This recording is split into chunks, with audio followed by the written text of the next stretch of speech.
Good afternoon. Assalamu alaikum, my dear students. Today, once again, our topic will be about the model auxiliaries. But as we have already completed one lecture from English second of second semester of Kashmir University, now we have to record second lecture from this book because still it was incomplete, and inshallah today we will complete it. Model auxiliaries. I hope that after completing this, with the help of the God, I will send you more lectures, but you have to watch all the lectures from beginning to end. And as it is known to you that this is free of cost education channel with the name of Salim Sir's Academy, and here is English for all, but particularly the syllabus of JK SSB for all posts, JK post 10th and 12th, Kashmir University graduation all semesters, and important literature. These have been discussed here. There are separate playlists for all of them. But what you have to do, you have to subscribe the channel here, and you have to watch all the videos which were uploaded, and you have to share, and you have to give your feedback. I hope that you will send your feedback. I am waiting for your feedback eagerly. Now we are going to start this once again. As you know that we have already completed one lecture from this textbook of second semester Kashmir University from page number 45. This is page number 40. This is page 46. I think we have completed this. We have completed also this one. No, we have to start from this one. Yes, we have to start from this one. You can consult also your textbook because there the video, there the slide is not clear. Now there is the use of the may, where may is used as a model auxiliary. Number one, to make formal or polite requests. यानी कि अगर आपको formally किसी को करना है request या polite बहुत शरीफ अंदाजे में, तो वहाँ आप में इस्तेमाल कर सकते हैं। मगर आजकल हम ये ज़्यादा इस्तेमाल मॉडर्न इंग्लिश में मैं नहीं करते हैं, क्योंकि आपको मालूम है आज तो वो पोलाइटनेस ख़त्म हो गई है। अब तो वो ज़माना ही चला गया। मगर पोलाइटनेस तो पोलाइटनेस है, वो तो होनी चाहिए। मिसाल के लिए, may I borrow your book, may we sit back for dinner. These are the uses of the may as polite or formal request. Might, use of might. Might is used as the past equivalent of may. यानी कि might, where we use the may, there we use make the use of the might but in the past. यानी कि जहाँ may का इस्तेमाल करते हैं वही हम might का इस्तेमाल करते हैं मगर past के लिए, यानी कि वही polite request के लिए. May I may be late, Kiran said, यानी कि उसने कहा था, यानी बहुत पोलाइट अंदाजे में, ये प्रेजेंट में है. अब उसका past, Kiran said that she might be late, यानी कि ये है past. May I borrow your car, this is present, and he asked if he might borrow the car, this is past. As you know that I have explained you in very detail in my other lectures. I think that I have already uploaded 4 or 5 lectures. You can watch them. There is a detailed explanation. But this one is from the textbook of second semester Kashmir University. It is helpful for everybody exercise, but it is taken from that textbook. Might is also used when we are not sure of something. यानी कि we use might when we didn't know about what we are saying. We are not sure about that thing. This makes may and might very similar in usage. यानी कि this is also the usage of the may and the might. यानी कि यहाँ दोनों जो may और might हैं, इन दोनों का ये usage similar है.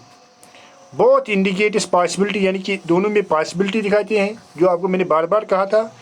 यर there is a slight difference, थोड़ा थोड़ा डिफरेंस है, मैंने आपको बार बार कहा डिफरेंस तो होती है मगर बहुत slight.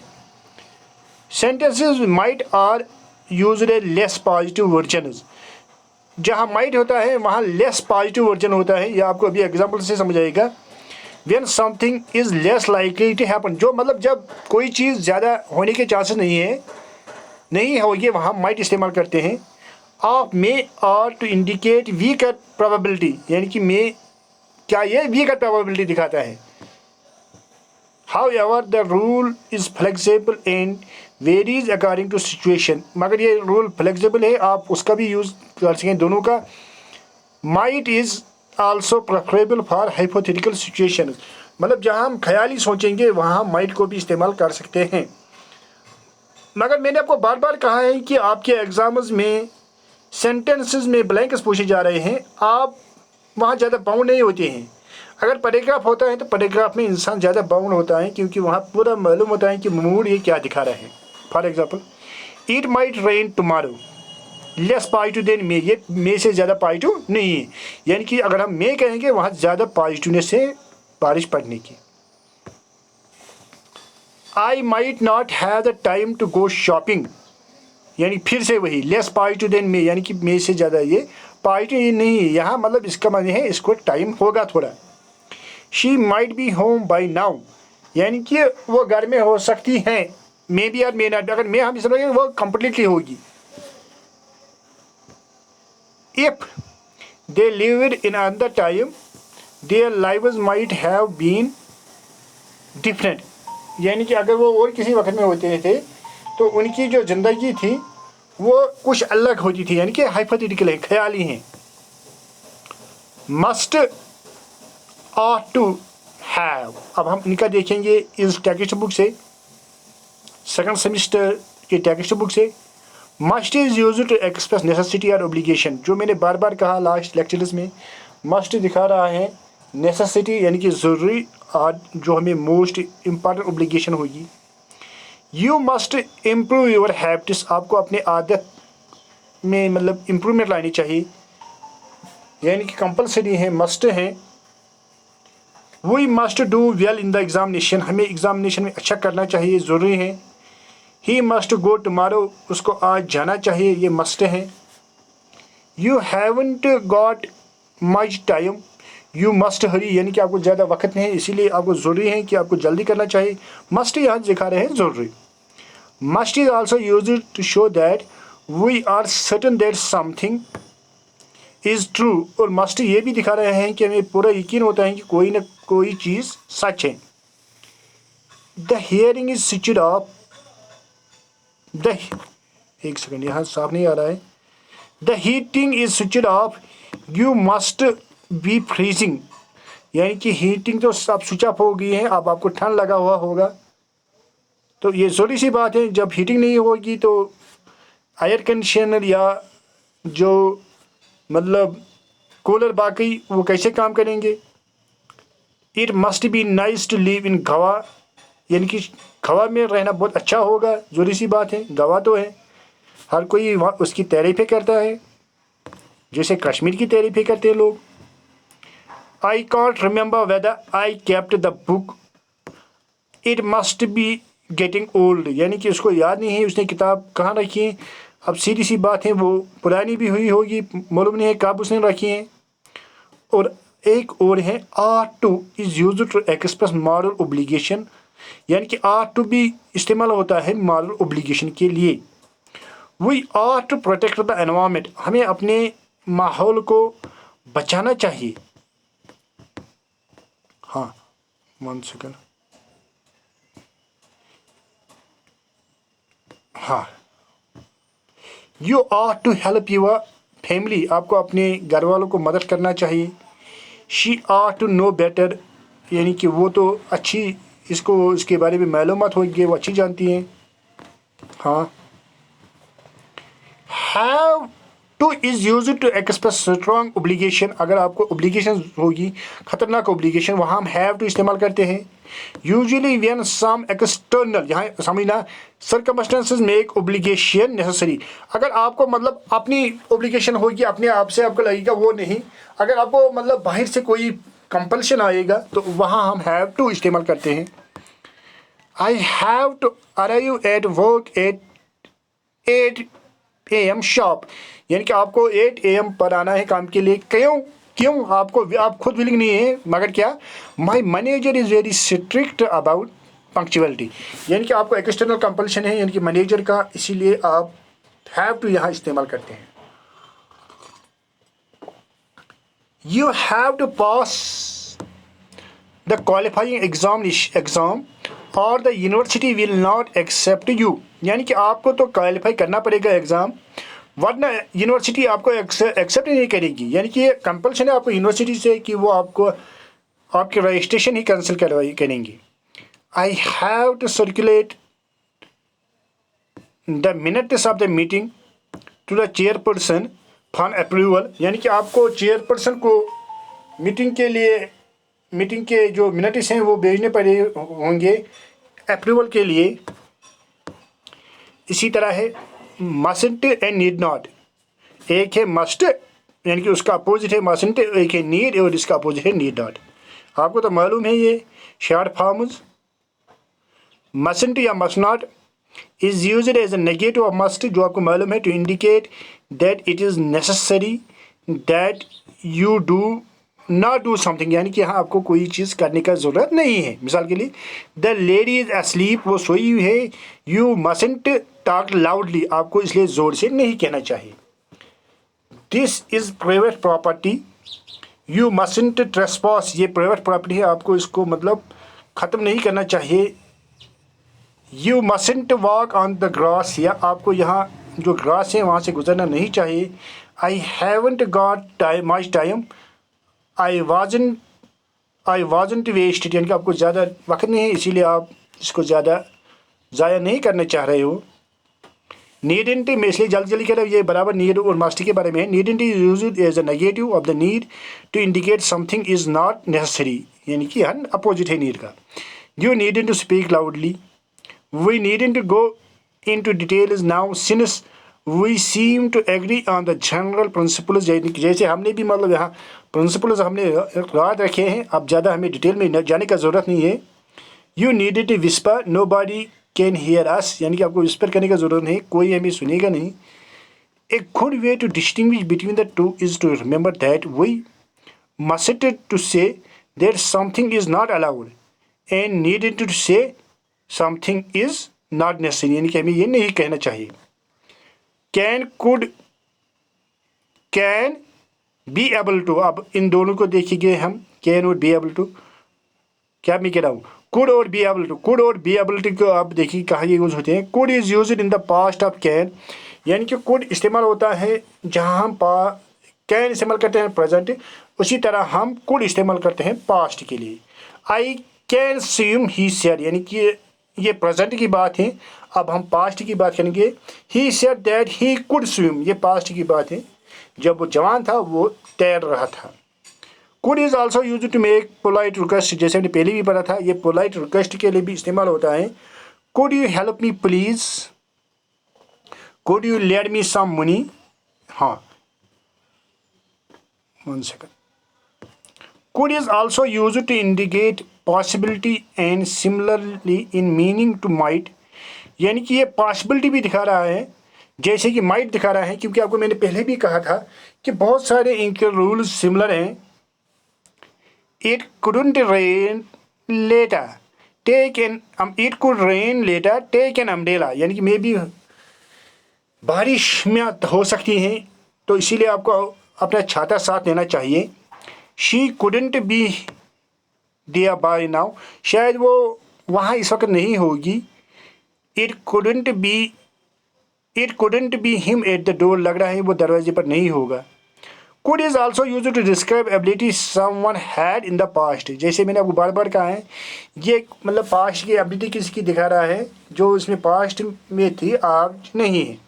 I could drive when my eyesight was better. Or you could see the boat until an hour ago, यानी कि पास्ट की बात. They could tell he was nervous, यानी कि ये पास्ट की बात. तीन के तीन है. अब मुझे इनको एक्सप्लेन करने की ज़्यादा ज़रूरत नहीं है. Be able to is not modal auxiliary, ये आपको याद रखना है. Be able to modal verb नहीं है. It is simply the verb be used with adjective, यानी कि ये be adjective के साथ इस्तेमाल हुआ है. able adjective के साथ and followed by infinitive verb, और इसके बाद उसका verb होता है to, infinitive to.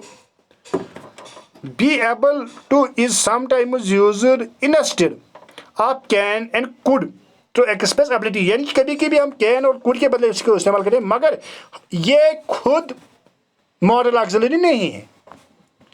The difference is that be able to can be used with all the tenses, ये हम हर किसी टेंस के साथ इस्तेमाल करते हैं. मगर आपको मालूम है कि जो मॉडल ऑक्सिलरी थे उनका कोई टेंस नहीं होता है, वो खाली बेस फॉर्म होती है इनकी. But can is used only in present and could is used to indicate ability in the past, यानी कि जहाँ हम कैन प्रेजेंट में इस्तेमाल करते हैं और कुड पास्ट में इस्तेमाल करते हैं, वहाँ हम ये भी इस्तेमाल कर सकेंगे. However, we are less likely to use be able to in spoken English, यानी कि spoken English में हम ज़्यादा ये इस्तेमाल नहीं करते हैं. मिसाल के लिए अब मैं जल्दी जल्दी पढ़ा रहा हूँ क्योंकि फिर बोर होती है लड़की जब ज़्यादा बड़ी स्लाइड्स बन जाते हैं, जब ज़्यादा बड़े लेक्चर्स बन जाते हैं, इसीलिए मैं अब जल्दी जल्दी ही कोशिश कर रहा हूँ एग्जाम्पल्स को, वरना रोल में अच्छी तरह से समझ रहा हूँ. I am able to play the guitar as well as my older brother now, यानी कि ये आज की बात है सिंपल प्रेजेंट की.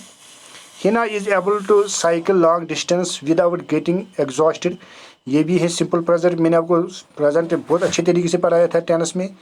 You can watch that video. She is able to dance without missing a single beat, ये भी सिंपल प्रेजेंट है, यानी कि एबल टू यहाँ सिंपल प्रेजेंट में इस्तेमाल हुआ, बाकी कुछ नहीं. आपको यही याद रखना है, यानी कि ये मॉडल ऑक्सिलरी यहाँ नहीं है. Aman has been able to solve complicated puzzles since he was 5, ये भी सिंपल परफेक्ट. मैंने आपको टेंस में पूरे से पढ़ा, ये क्यों है, क्योंकि हैज़ बीन है. You will be able to speak fluently in English very soon, ये फ्यूचर है क्योंकि यहाँ विल भी है. I would like to be able to get over my feet of flying, ये इन्फिनिटिव है. Be able to is more formal alternative to can, यानी कि ये फॉर्मल है कैन से ज़्यादा ही. I am sorry but I am not able to give you that information, या ऐसे भी हम कह सकेंगे I can not give you that information, मगर ये फॉर्मल है ज़्यादा, यानी कि यह फॉर्मल के लिए इस्तेमाल इसको हम ज़्यादा करते हैं.